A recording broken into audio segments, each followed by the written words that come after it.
Halo Sobat KH, apa kabar? Semoga tetap dalam kondisi semangat dan sehat. Walaupun kita mengetahui bahwa kita masih belum bisa mengatasi wabah corona, tapi tetap harus semangat, tetap harus menjaga kesehatan, menjaga kebersihan, dan yang terutama tetap di rumah. Karena dengan demikian Anda telah berpartisipasi dalam pencegahan penularan virus corona yang lebih masif lagi. Dan kali ini dari Kontrak Hukum ingin memberikan sedikit insight, justru terinspirasi dengan curhatan teman-teman nih yang datang ke Kontrak Hukum berkonsultasi, kemudian menanyakan, waduh saya baru aja kena PHK, kemudian masih ada tanggungan di rumah, kira-kira apa yang bisa saya lakukan ya? Ternyata habis gelap terbitlah terang, dari tadinya musibah malahan menjadi ide baru. Banyak teman-teman kita yang mulai berpikir, kira-kira dari rumah saya bisa menghasilkan apa ya?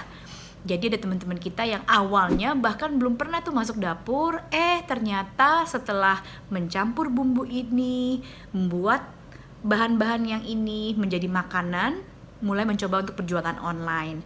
Mulai dari baking, creating food, atau minuman yang juga menyegarkan dahaga. Nah, banyak teman-teman yang mulai terpikir ide-ide bisnis baru ketika berada di rumah karena kita sudah hampir lebih dari 5 minggu terus stay di rumah aja. Nah, untuk teman-teman yang sekarang sedang merintis bisnis baru, congratulations karena menunjukkan spirit teman-teman untuk tidak kalah pada virus corona.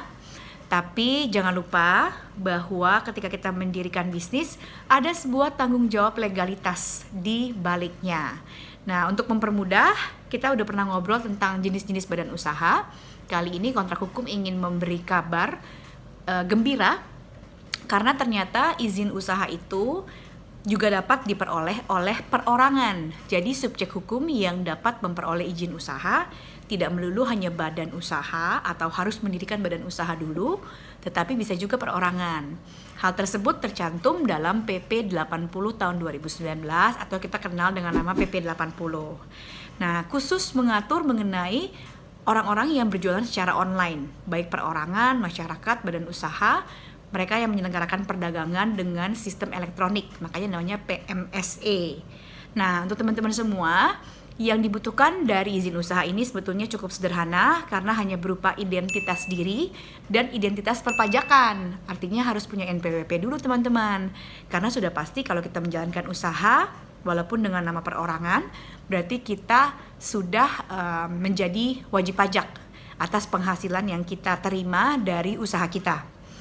Nah, untuk PP 80 sendiri itu sangat menekankan tentang bahwa teman-teman yang sebetulnya sudah membuka kios, tanda kutip, kios online di berbagai penyelenggara perantara perdagangan elektronik, seperti misalnya yang warna hijau, atau yang warna oranye, atau yang warna merah, itu tuh yang ada kekasan lagu tersendiri dalam jinglenya, tahu kan?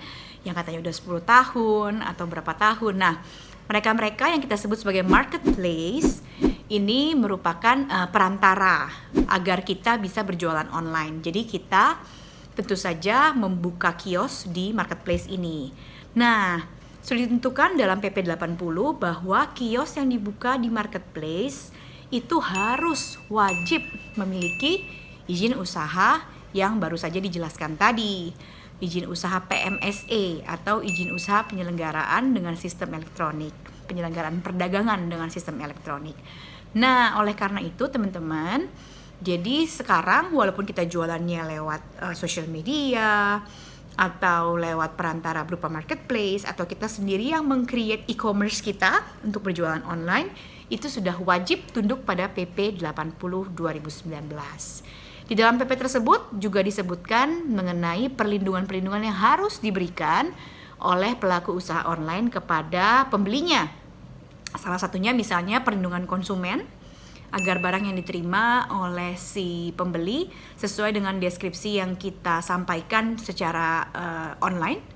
Selain itu juga perlindungan terhadap kebijakan privasi yang telah kita terima dari user. Seperti Anda pastikan meminta sebuah data lengkap mengenai alamat, nomor telepon, kadang usia, atau mungkin pekerjaan dan informasi related lainnya. baik berupa media percakapan maupun data yang disubmit oleh para user ketika mengakses platform online Anda. Itu semua tunduk pada sebuah peraturan mengenai perlindungan kebijakan privasi dari pengguna penyelenggara elektronik. Nah, izin usaha yang dimaksud oleh PP 80 ini adalah izin usaha yang menggantikan SIUP. Jadi untuk teman-teman yang dulu pernah dengar ada yang namanya SIUP yang harus diproduce dari PTSP, pemerintah daerah setempat, itu sudah dihapuskan dan digantikan dengan keberadaan izin usaha. Selain itu, ketika dalam proses mendapatkan izin usaha, kita sebelumnya harus terlebih dahulu mendapatkan nomor induk berusaha atau NIB yang menjadi pengganti dari tanda daftar perusahaan atau TDP, atau juga pengganti dari NIK dan pengganti dari izin kepabeanan. Jadi sebetulnya tujuan dari pemerintah adalah menyederhanakan izin yang tadinya begitu banyak.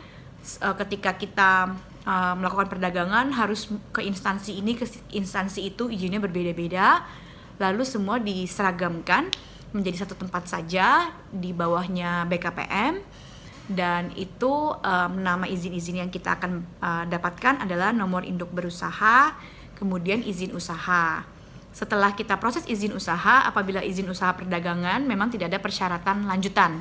Tetapi untuk izin usaha di luar perdagangan, ada sejumlah komitmen yang harus kita penuhi, barulah kita akan bisa memproses izin berikutnya, yaitu izin komersial atau izin operasional. Seperti misalnya untuk badan usaha yayasan karena tidak komersial, maka akan memproses izin operasional. Kurang lebih itu, dan sebetulnya tidak begitu sulit untuk mengurus izin usaha karena sekarang sudah ada satu keleluasaan untuk si pelaku usaha mengkuasakan pengurusan izin usaha kepada pihak yang lebih ahli, atau mungkin kita menyebutnya pihak yang lebih sabar dalam mengurus dokumen-dokumen hukum. Salah satunya tentunya kontrak hukum yang bisa membantu Anda untuk memperoleh izin usaha berjualan online. Langsung cek saja di www.kontrakhukum.com izin usaha. Semoga informasinya bermanfaat. Tetap semangat di masa COVID-19 dan tetap berinovasi untuk menghasilkan bisnis-bisnis hebat yang sustain untuk seterusnya. Sampai jumpa.